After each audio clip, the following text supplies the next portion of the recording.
James Banks.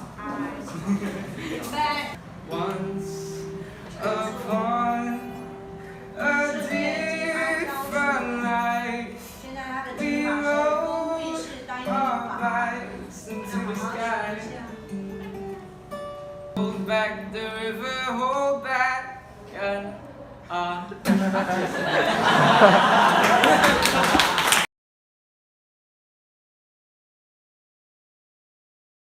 Hello， 大家，我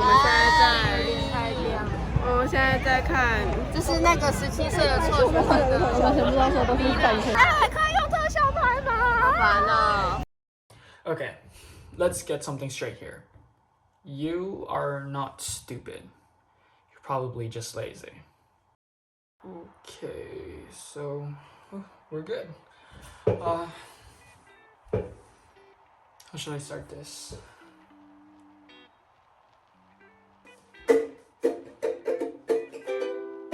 This episode is going to be how a guy like me, this guy. Holy shit! Oh my god! I'm like jelly. I'm like jelly. How this guy got from here to here on the SAT mocks. Let me tell you, in 890 and a 1590, if you're anybody who's actually taken the SATs, then you'd know the mocks and the actual SATs are basically the same test. So if you get a 1400 or a 1500 on the SAT mocks, then you're likely to get the same score on the actual SATs. In 890 in the SATs, out of 1600, just above half is 90. An 890 on the SATs is in the lower quarter. It places you in the bottom 21st percentile nationally out of the 1.7 million test takers of the SATs. 21st percentile. That's not top 21%. That's bottom. So basically, what was I gonna say? Okay, you know how every mom and dad tries to believe as hard as they can that their son is smart or their child is capable of so many amazing things in the world.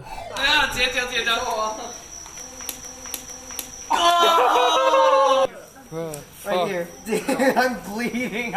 That's what you call stupid. My mom would be so disappointed in me. Regardless of how much of a genius or how smart you are, without working on it, then in the very end you're gonna get passed on by people who are working on it every single day. And just to factor that in, the amount of time I actually spent on studying the SATs was about 2 to 3 hours a night, and the 2 to 3 hours were from 12 o'clock to 3 in the morning. I would only ever really had the time to study during midnight. I had so many more different things happening, let it be during the weekdays or even the weekends when it came to 9 hours of school and the whole entrepreneurial world, as well as teaching and tutoring. So when it came down to it, I only really ever had around 2 to 3, 4 hours of sleep every night for half a year, which was not a good experience. You wake up so exhausted. Getting a feel of the whole business world, I was also teaching. Are you ready? Are you ready? Oh my god! I tutored English, the SATs, TOEFL, TOEIC, IELTS, guitar, ukulele, basketball.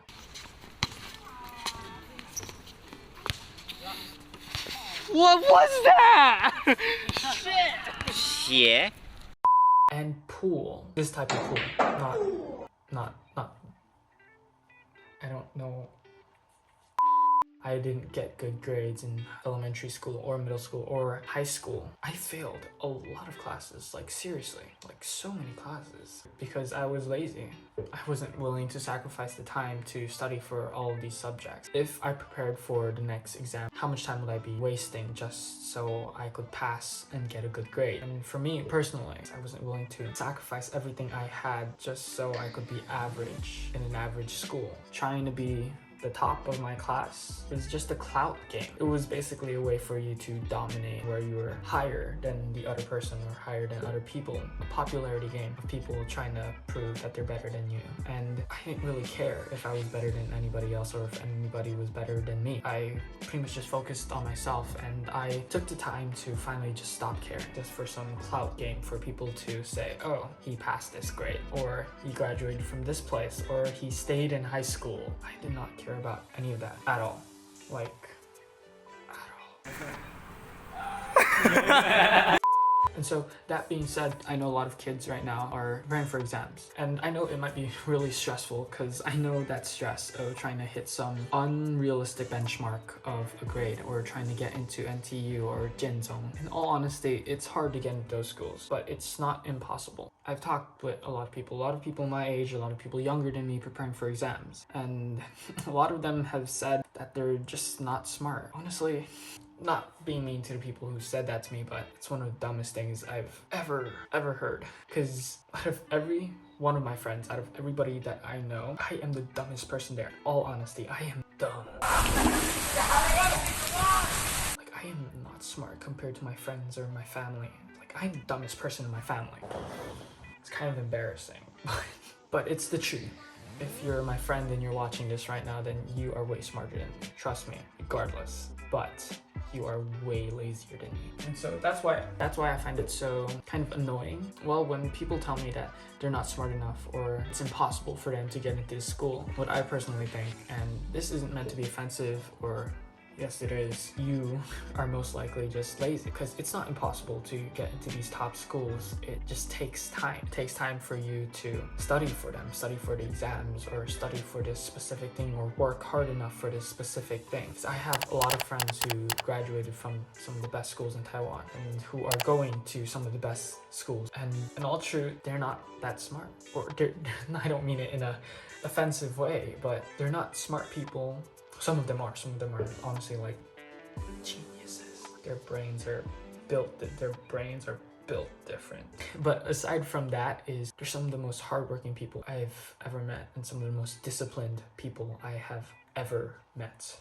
And you know who you all are, because you guys are some pretty amazing people. And so I want to use that as an example. It doesn't take genius in order to get into these schools, because I've actually been to all of these top schools. I don't know why I'm wearing this jacket, but it makes me feel so powerful.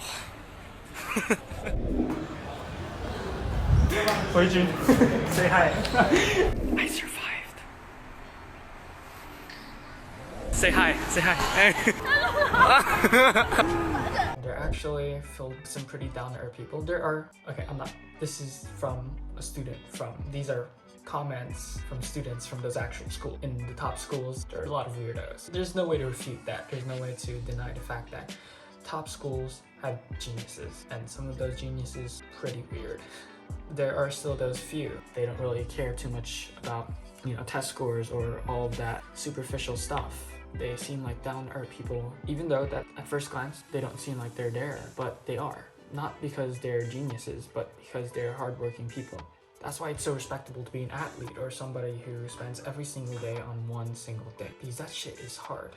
That is hard. Preparing for the SATs, I cannot tell you that I was motivated every single night, because I was not. It's, as what my friends would say, a little more intense, because I had these other things going on in my life. But nonetheless, I was still spending every single moment I could doing what I could, because I knew I was never going to get to the point I wanted to get to just because I wanted to, just because I dreamed of it. And that's why I found it so annoying as well, if I can say that, when people tell me that their philosophy for life is just let it be. Whatever happens or whatever will happen is dependent on what life will give you. I don't believe that. Honestly, I never believed that. I never believed that life would just give me whatever I wanted, because honestly, it does not. There are 7.7 billion people on this planet. Why should life give a shit about you? Because one thing I noticed about a lot of kids my age who are studying right now is they don't have a plan. They have no idea what they want to do in the future. And I know in some cases, most cases, people are like me. I was never good at school. One thing I see a lot with my friends or a lot of students nowadays is they have no idea what they want in life. And for those who do, they're way too scared to face their parents in order to get to that point. Honestly, I was too. My parents are pretty traditional. My mom and my dad, they've always wanted me to go on the academical path, because I'm still Asian. Come on. This face is not like European or American. This is an Asian face. So my parents were also very traditional in the fact that I had to go to high school, and after high school, college. after college, maybe get a master's or a PhD, and then start working and go down the path that seems to most people to be the path to success. But honestly, it's not. You should not doubt yourself, and if you do, then so what? Honestly, who cares? There are 7.7 billion people in this world. Who cares? So for everybody who's asked me about how to get into schools or how to start studying or how to be more efficient, I don't have an answer for you. Well, I do. My answer to you is the Nike logo. Oh my god, no. My answer to you is just do it, and do it constantly. Consistency. How much are you willing to sacrifice for it, and how much are you willing to do for it? When I studied for the SATs, I knew I wasn't smart, so I had to spend even more time on it. But it was intense. It's intense stuff. There is no shortcut unless you were born a genius, and very few people are born geniuses. Very fucking few. When it comes down to it, you get into the best high school in Taiwan or the best college, it's gonna take time. It's gonna take some really hard work in order to get to where you want to go to. But let me just reassure you, just because you don't get into a good college does not mean you're an idiot, does not mean you're dumb, and does not mean that you're not gonna have a good future. Take this from a guy who dropped out of high school and is working with those so-called failures who are making way more money than you could ever imagine. They didn't go to college, or they dropped out of college, or they just decided fuck it on everything. So take this from a guy who's met those people, who's met those failures, such as myself, and know that it's okay if you're in an average school or in what's perceived to be a bad school. When it comes down to it, you're on your own. You really are. When I was preparing for the SATs, I only had me. During the time, I didn't know anybody. I didn't have any friends who knew anything about the SATs. I didn't have any teachers. I never went to an SAT cram school because honestly, I knew that taking these classes, going to these cram schools, it's, especially for me, it was not helpful for me because I knew that the only way I could raise my score wasn't through a teacher, and it wasn't going to a class just to study. It was me. It was how much I was doing and how much I was willing to do. I required my own self-reliance in order to get what I wanted done. So that being said, you want to get into the high school or the college, your dream school, it's up to you. So think about what you want, and remember at the very end of it, you're on your own from 0 to 100. It doesn't come down to the people around you. It might if you're younger, but if you're my age or if you're just a few years younger or older than me, it comes down to yourself. You're self-reliant at this point, and you're smart enough to know that these idiots environmental stuff should have no effect on you. All of this is from, well, my own personal experience and my own personal thoughts during the time of studying for all these academic stuff. Oh, not just academic, but life. Just being outside in the world and meeting people of different cultures, different histories. In the end game, how hardworking you're willing to be in order to get to where you want. Again, emphasis on the 7.7 billion people on this planet. Who's gonna give a damn about you? So yeah, that's the ending of my episode. It's like 2:30 in the morning. I haven't showered yet, and I have an early day tomorrow. Comment down below on what school you want to get into. Honestly, I'm actually curious. So please, yeah, if you're watching this video, comment down below on what school you want to get into. And if you guys ever want to message me, my Instagram is probably somewhere up there. And yeah, feel free to message me. Actually, I'm kind of bored. I have a lot of free time. I have way too much free time. But yeah, and I'm gonna take a shower, dude. Holy shit. Oh, that took way too long. 按暂定。